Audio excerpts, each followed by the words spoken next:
खुलुमबाय बेयो बड'लेण्ड इंखं टेलिभिजन दिनै 10 जानुवारि 2021 समबारखालि सानसेनि बरादखौ नोंथांमोननि खाथियाव लाबोदों आं सदानन्द दैमारिया।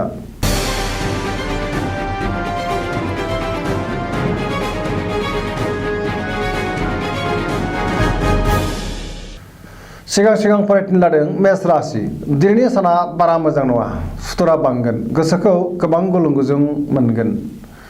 सोरजोंबा नांलाय खमलाय एबा एना एनिबो जानो हागौ गोसोनि साननायफोरा देबार नांगोन देहाया दिनै मोजां थानाय नङा बिगुरनि बेरामाव गोग्लैनो हागौ रांखावरियाव बारा मोजां नङा नाङा फाङा खरसाया बांगोन बेफार फालांगियाव खहा जानो हागौ गोबां खामानियाव मुखुब थानांगोन गुबुना खहा खालामनो नाजागोन नेगेटिभ एनार्जिनि गोहोम गोग्लैगोन।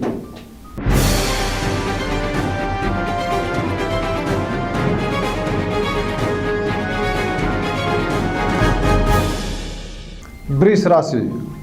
दिनैनि साना जोबोर मोजां गोसोखौ जोबोर गोजोननाय मोनगोन गोसोनि बोलोआ बांगोन मावनो लानाय खामानिखौ मावफुंनो हागोन समाजाव मान मोनगोन रांखावरियाव जोबोर मोजां बेफार फालांगियावबो मोजां मुलाम्फा मोननो हागोन बहाबा थाङोब्ला दिनै मोजाङैनो दावबायनो हागोन आरो जाफुंसारगोन न'खराव बिसि फिसायनि गेजेराव अनलायनाय फैगोन देहाया दिनै मोजाङै थागोन अब्लाबो जानाय लोंनायाव सांग्रां जानाया गाहाम समाजाव मान मोनगोन सेंग्रा सिख्लाफ्रा गावबा गावनि गोसोनि साननायफोरखौ फोरमायलायनो हागोन आरो गोसोआ दिनै जोबोर रमान्टिक जागोन।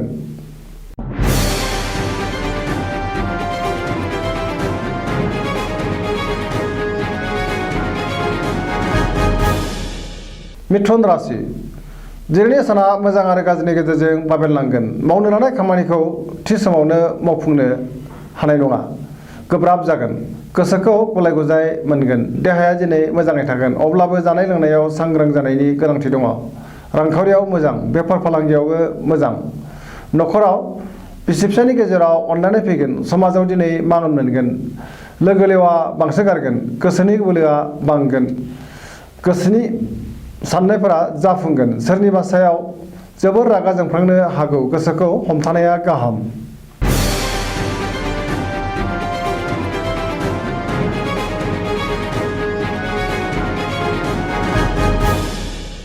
कर्कट राशि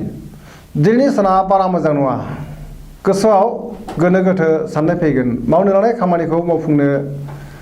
गोब्राब जागोन रांखावरियाव मोजां बेफार फालांगियावबो मोजां मुलाम्फा मोनगोन देहाया दिनै बारा मोजां थानाय नङा गुबुननि हेफाजाब लानांगोन गुबुननि गोसोखौ बोनो हागोन न'खराव बिसि फिसायनि गेजेराव अनलायनाय फैगोन गोसोआ जोबोर रमान्टिक जागोन बिदा फंबायनि हेफाजाब आरो अननाय मोनगोन बिमा बिफानि बोर मोनगोन समाजाव मान मोननो हागोन फरायसाफ्रा फरायनायाव गोसो दुंगोन सोरबा लोगोजों हरखाबै गाज्रि मोनजानो हागौ बहाबा थांनांगौब्ला लामा सामायाव सांग्रां जानाया गाहाम जाब्रबथायनि आसा दङ।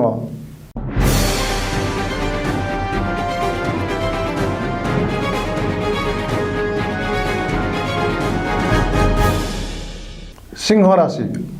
दिनैनि साना बारा मोजां नङा गोसोखौ जोबोर उसाव बादाव मोनगोन गोसोआ गोजोननाय गैयै जागोन मावनो लानाय खामानिखौ थि समावनो मावफुंनो हानाय नङा रांखावरियाव बारा मोजां नङा गोबां खहा जानांनो हागौ बेफार फालांगियाव खहा जानो हागौ न'खराव अनलायनाय फैगोन गोसोनि बोलोआ लोरबां जागोन जेबो गोदान खामानियाव आखाइ होथ'यैआनो गाहाम जागोन गोसोनि साननायफोरा देबार नांगोन लाइमोनफोरनि गोसोआ उरां फारां जागोन फरायसाफ्रा फरायनायाव गोसो दुंगोन।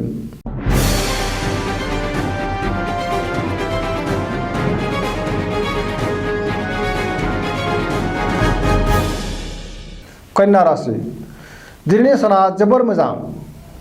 रोंगौथि बांगोन गुबुनजों बाख्नाय जानानै गोसोखौ जोबोर गोजोननाय मोनगोन सोरबा लोगोनिफ्राय मोजां खौरां मोनगोन गोसोआ दिनै जोबोर खुसि जागोन गुबुननि गोसोखौ बोनो हागोन रांखावरियाव जोबोर मोजां बेफार फालांगियावबो मोजां मुलाम्फा मोनगोन देहाया दिनै मोजाङै थागोन गोबां सुबुंखौ लोगो मोनलायगोन न'खराव बिसि फिसायनि गेजेराव अननानै फैगोन समाजाव मान मोनगोन गोसोनि साननायफोरा जाफुंगोन लाइमोनफोरनि गोसोआ दिनै जोबोर रमान्टिक जागोन।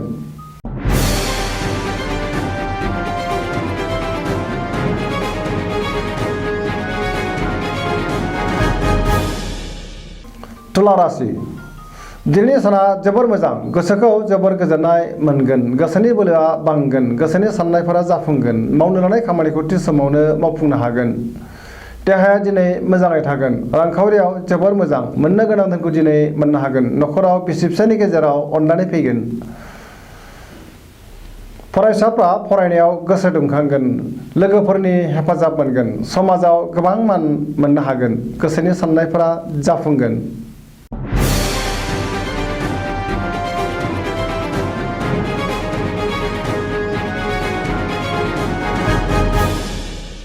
वृश्चिक राशि,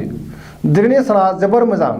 गोसोआव गोग्गो साननाय फैगोन, मावनो लानाय खामानिखौ थि समावनो मावफुंनो हानानै गोसोखौ जोबोर गोजोननाय मोनगोन,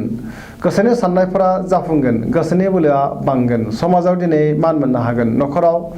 बिसि फिसायनि गेजेराव अननानै फैगोन, बिदा फंबायजों मोजां सोमोन्दो थागोन, रांखावरियाव जोबोर मोजां होनजायो, बेफार फालांगियावबो मोजां मुलाम्फा मोनगोन। देहाया दिनै मोजाङै थागोन, गुबुननि गोसोखौ गोरलैयैनो बोनो हागोन, सेंग्रा सिख्लाफ्रा गावबा गावनि गोसोनि साननायफोरखौ फोरमायलायनो हागोन आरो गोसोआ जोबोर रमान्टिक जागोन।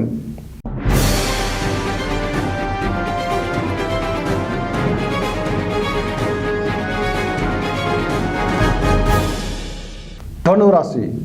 दिनैनि साना बारा मोजां नङा, गोसोखौ जोबोर गुलाय गुजाय मोनगोन, गोसोआव गाज्रि साननाय फैगोन, नेगेटिभ एनार्जिनि गोहोम गोग्लैगोन, मावनो लानाय खामानिखौ थि समावनो मावफुंनो गोब्राब जागोन, गोसोनि साननायफोरा देबार नांगोन, रांखावरियाव बारा मोजां नङा, नाङा फाङा खरसाया बांगोन, बेफार फालांगियावबो खहा जानांनो हागौ, समाजाव मान मोनगोन, देहाया दिनै मोजाङै थागोन, नखराव बिसि फिसायनि गेजेराव अननानै फैगोन, बिदा फंबायजों मोजां सोमोन्दो थागोन आरो हेफाजाब मोननो हागोन।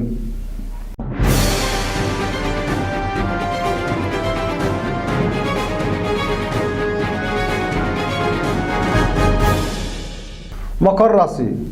दिनैनि साना जोबोर मोजां, गोसोखौ जोबोर गोजोननाय मोनगोन, गुबुननि थाखाय मोजां खामानि मावनो खाबु मोनगोन, मोनफ्रोमबो खामानियाव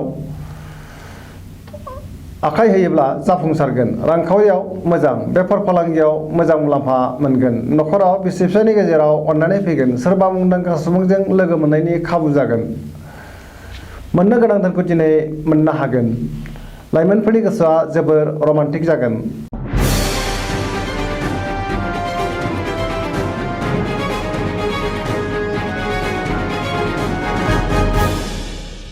कुम्भ राशि,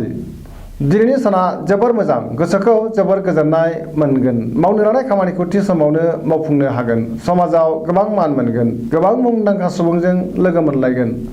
बबेबा सुबुं फोरबोआव बाहागो लानो खाबु मोनगोन, रांखावरियाव बारा मोजां नङा, नाङा फाङा खरसाया बांगोन, फालांगियाव खहा जानांनो हागौ, देहाया दिनै मोजाङै थागोन, अब्लाबो जानाय लोंनायाव सांग्रां जानाया गाहाम, नखराव अननानै फैगोन, गुबुननि हेफाजाब मोननाय नङा, सोरजोंबा रायखोमा जागोन, सांग्रां जानाया गाहाम।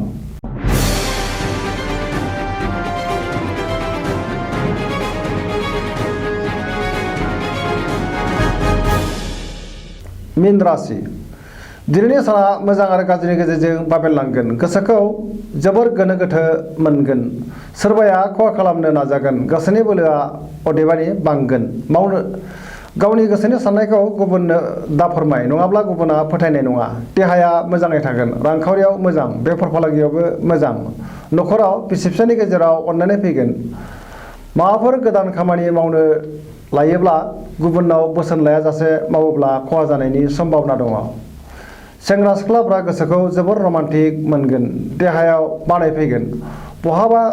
हान्थिनांगौब्ला लामा सामायाव हरखाबै खैफोद जानायनि सम्भावना दङ, सांग्रां जानाया गाहाम। दिनैनि राशि फरायनाया एसेनोसै, जोबनायाव बेखौनो खावलायो जाहाथे नोंथांमोना सानफ्रोमबो जोंनि बे बड'लेण्ड इंखं टेलिभिजनखौ नायबाय थायो आरो साबस्क्राइब खालामो, एसेनोसै, गोजोन्थों।